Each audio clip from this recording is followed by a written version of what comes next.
Hello students, कैसे हो सब लोग। फर्स्ट टाइम हम लोग हैं इसमें जो है आगे के लेसन कर लिए हैं। फर्स्ट इसकी जो दोहे की फर्स्ट वीडियो थी उसमें मैंने आपको 3 दोहे जो है कबीर के और 3 दोहे जो है रहीम कबीर के आपको समझाए थे, बराबर है। और सबको अच्छे से समझ में आते होंगे।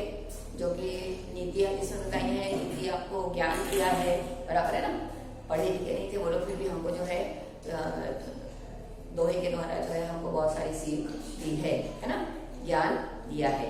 अब तीसरे कवि हैं इसके अंदर, पेज नंबर देखो 29 टेक्स्ट बुक में पेज नंबर 29 तुलसीदास जी, आपको पता है ना। जो रामचरितमानस और रामायण है हमारी बहुत बड़ा ग्रंथ है, वो उन्होंने लिखा था, उसका अनुवाद किया था। मालूम है ना आपको कि जो पहले तो रामायण जो है वो संस्कृत में लिखी गई थी, बराबर है। तो संस्कृत का जो अनुवाद जो है उन्होंने अवधी भाषा में किया था। ये उत्तर प्रदेश के थे, ठीक है। तो इन्होंने अवधी भाषा में पूरी रामायण लिखी है, जो हम लोग पढ़ते हैं अभी, बराबर है ना। तो उन्होंने रामचरितमानस के अलावा जो है वो बहुत सारे तुलसी दोहावली, बराबर, तुलसी महिमा, इस तरीके से तुलसी काव्यांश, है ना, ऐसा करके उन्होंने बहुत सारी रचनाएं उसमें लिखी थी। उसमें ये दोहे लिखे थे। दोहे किसको बोलते हैं? जो 2 लाइन के होते हैं वो दोहे कहे जाते हैं, बराबर है ना। उसमें नीति की बात कही गई है, उसमें जो है हमको बहुत कुछ सिखाया है, कि ज्ञान दिया गया है, बराबर है ना। मैंने आपको पहले तो वीडियो में समझाया है कि ये लोग जो है स्कूल नहीं थे उस समय, पढ़े लिखे नहीं थे, लेकिन फिर भी जो है उनको जो भी आत्मिक आत्मा से जो ज्ञान प्राप्त था वो जो है लोगों तक उन्होंने पहुंचाया था, बराबर है। तो ये जो है इसमें 2 दोहे तुलसी के हैं। तो फर्स्ट देखो, आवत ही हर्षे नहीं नैन नहीं सने, तुलसी की वहां न जाइए कंचन बन से में। देखो, आदर और इज्जत इसके बारे में बताया है कि हमको ऐसा सिखाया जाता है कि हमेशा हमको सबका आदर करना चाहिए, है ना। मनुष्य का स्वभाव ऐसा होना चाहिए कि वो हमेशा सबकी इज्जत करे, रिस्पेक्ट करे, ठीक है ना। और वो क्या बता रहे हैं कि ऐसी जगह पर हम जैसे मान लो किसी के घर गए हैं और वो वहाँ कोई हमको कोई इज्जत नहीं मिलती, कोई रिस्पेक्ट नहीं मिलता है। रिस्पेक्ट कैसे मिल रहा है? हमसे कोई अच्छे से बात नहीं करता है या बात ही नहीं करता है तो बिल्कुल अलग तरीके से करता है।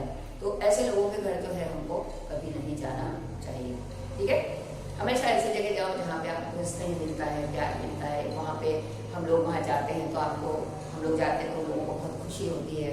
ऐसे लोगों के घर हमको जाना चाहिए, ठीक है।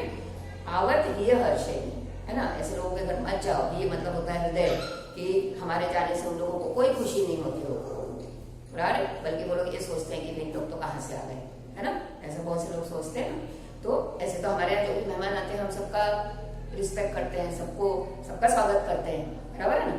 लेकिन कुछ लोग ऐसे होते हैं जिनको कि कोई व्यक्ति आता है तो उनको अच्छा नहीं लगता है, तो ऐसे व्यक्ति के घर जो है हमको कभी नहीं जाना चाहिए।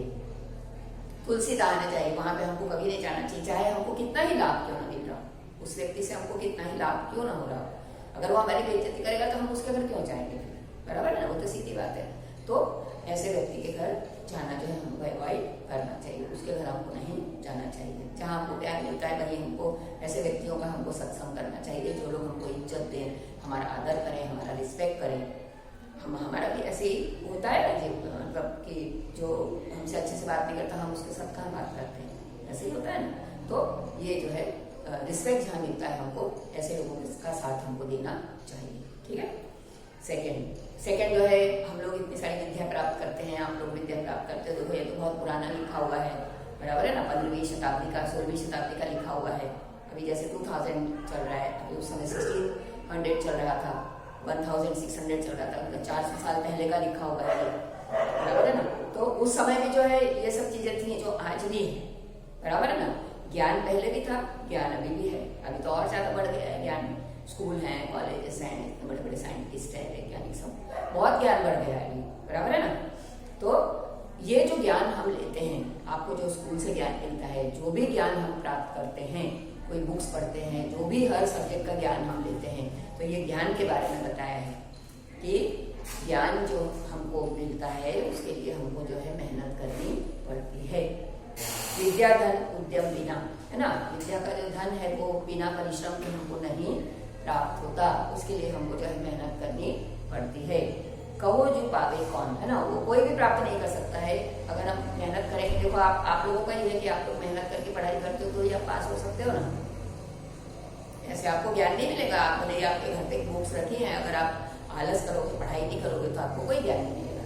बराबर, अगर मेहनत करके पढ़ाई करोगे तो उसका भी रिजल्ट अच्छा मिलता है। तो वही यहाँ पे बात बताई है कि मेहनत हमको करनी पड़ती है। मेहनत के बिना जो है विद्या, ज्ञान जो है आपको प्राप्त नहीं हो सकता। स्कूल में पढ़ते तो हर सब्जेक्ट का ज्ञान है, बराबर। जब तक हम मेहनत नहीं करेंगे तब तक हमको कोई ज्ञान प्राप्त नहीं हो सकता। जिस प्रकार उदाहरण दिया है, बिना डुलाए न मिले जो पंखा को पवन। पुराने के समय में जो है पंखे जो है हाथ हवा करनी होती थी तो हाथ से पंखे चलाते थे ना। तो अगर पंखा रखा है तो वो रखा ही रहेगा, अपने आप नहीं चलेगा। जैसे अभी आप बटन दबा देते तो आपको पंखे में से हवा आने लगती है इलेक्ट्रिकल फैन से, बराबर है। उसमें आपको कोई मेहनत नहीं लगती है। लेकिन ये पुराने समय का लिखा हुआ है कि उस समय जो है वो लकड़ी के पंखे होते थे, तो उसको हमको जो है ऐसे गोल गोल घुमाना पड़ता था, तब हमको हवा आती थी, बराबर है। जैसे आपको भी लाइट जाती है तो कागज से नहीं करते हो, तो मेहनत करते हो। मेहनत करते जब हमको हवा आती है ना, तो उसी तरह से ही उदाहरण दिया है कि बिना डुलाए जो है, बिना डुलाए मतलब क्या है, बिना चलाए, है ना, बिना हिलाए जो है हमको पंखे की हवा प्राप्त नहीं हो सकती। उसी प्रकार उसके लिए मेहनत करनी पड़ती है। उसी प्रकार विद्या को धन कहा है। विद्या प्राप्त करने के लिए हमको मेहनत की आवश्यकता होती है। बिना परिश्रम के जो है हमें ज्ञान प्राप्त नहीं हो सकता। ठीक है, ये उदाहरण इसके अंदर दिया है, तो उदाहरण आपको समझ के जो है क्वेश्चन के आंसर्स में आपको आएगा। ऐसा नहीं है कि जो क्वेश्चन मैं लिखवा रही हूँ वैसा आप अपने मन से भी लिख सकते हो ये क्वेश्चन आंसर्स, क्योंकि अब जैसे जैसे बड़ी क्लास आएगी तो अपने आप ही लिखने पड़ेंगे ना। तो आपको वर्क बुक है इसलिए हम लोग देते हैं 9 से, तो आपको अपने आप ही सारे क्वेश्चन लिखने होते हैं। ठीक है ना, तो इसमें ये जो है समझ लोगे तो आप अपने शब्दों में उसका आंसर लिख सकते हो। ठीक है ना, तो विद्याधन जो है किस प्रकार से जो है वो, जैसे ये है आपका कि तुलसीदास किसके घर जाना नहीं चाहते हैं ना, तो ये अभी मैंने समझाया वही आंसर लिखना है कि जहाँ हमको इज्जत और आदर सत्कार जहाँ पर हमको नहीं मिलता है, ऐसे व्यक्ति के घर हमें नहीं जाना चाहिए। चाहे हमारा कितना ही स्वार्थ, हमारा कितना ही भला क्यों ना होता हो, कितना ही लाभ हमको क्यों ना मिलता हो, तो जो व्यक्ति हमारी इज्जत ना करे तो ऐसे व्यक्ति के घर हमको कभी नहीं जाना चाहिए। ये आपका आंसर आएगा इसमें। ठीक है, और इसी प्रकार से विद्याधन का भी आपको ऐसे लिखना है कि वो ज्ञान जो है हमको मेहनत के बिना प्राप्त नहीं हो सकता। एक लाइन का आंसर में भी है और बड़े वाक्य में भी है। ठीक है, तो इसके जो मीनिंग्स हैं, देखो मीनिंग्स इसके बहुत इंपॉर्टेंट है। ये आपको कभी कभी समानार्थी शब्द जो है पेपर में आते हैं ना, समानार्थी शब्द लिखने के लिए, तो उसमें आपको इसमें से भी पूछे जाते हैं। जैसे कुटुंब मतलब परिवार होता है, या कुटुंब भी लिख सकते हैं। खैर मतलब कुशल, कुशलता। ठीक है, नाद, नाद मतलब ये आपके वर्कबुक में नहीं है। नाद मतलब होता है आवाज या ध्वनि। ठीक है, कुसंग मतलब बुरी संगत। भुजंग सांप, सांप को सर्प भी बोलते हैं, है ना। फिर नैनन मतलब आंखें, हर्ष से खुश होना। मेघ मतलब मेघ, है ना। कंचन सोना। उद्यम मतलब परिश्रम होता है। पौन, पौन मतलब हवा, पवन जिसको बोलते हो आप, है ना।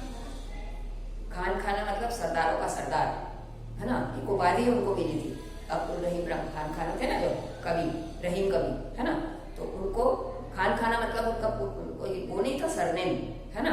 उनको क्या मिला था, जो है ये उपाधि उनको दी गई थी। जैसे उपाधि कवियों को मिलती है ना, जैसे सूर्यकांत त्रिपाठी, निराला, हरिवंश राय बच्चन, तो उपाधि उनको कवि थे बहुत अच्छे, इसलिए उनको ये उपाधि दी गई, है ना। जिसको कहा जाता है कि सरदारों के सरदार।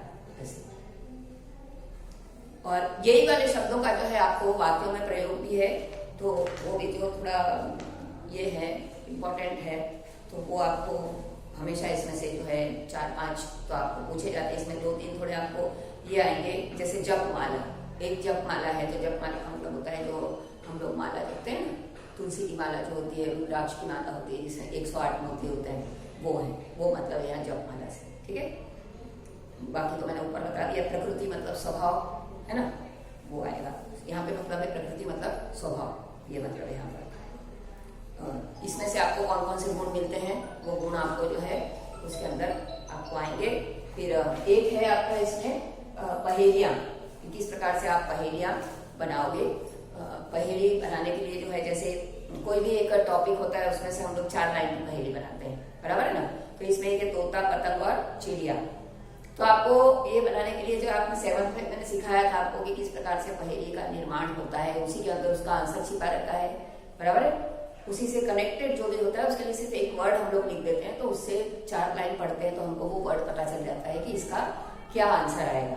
ठीक है, तो जैसे तोता है, बराबर है, तो इसका जो है आपको ये पूछा जाएगा कि जैसे पतंग है, तो पतंग का अगर आपको बनाना है तो पतंग ऊपर उड़ती है, बराबर है ना, और फिर भी जमीन से जुड़ी रहती है, बराबर है, और जैसे ही जो है वो कट जाती है तो कहीं और जाके ये हो जाती है, लेकिन जब तक वो उड़ती रहती है, जब तक धरती से जुड़ी रहती है, तो इससे आपको कनेक्टेड जो है ये बनाना है। चिड़िया है, आपको घर आंगन का पक्षी है, और फिर वो जो है अनाज के दाने चुगता है, ये वो सब आपको लिखना है ना। तोता जो है हरे रंग का होता है और जो है वो उड़ता है, बराबर है ना, तो इसलिए आपको ये छोटे छोटे जो है पहेलियां इसमें बनी हुई है, तो पहेलियां आपको बनाना आना चाहिए।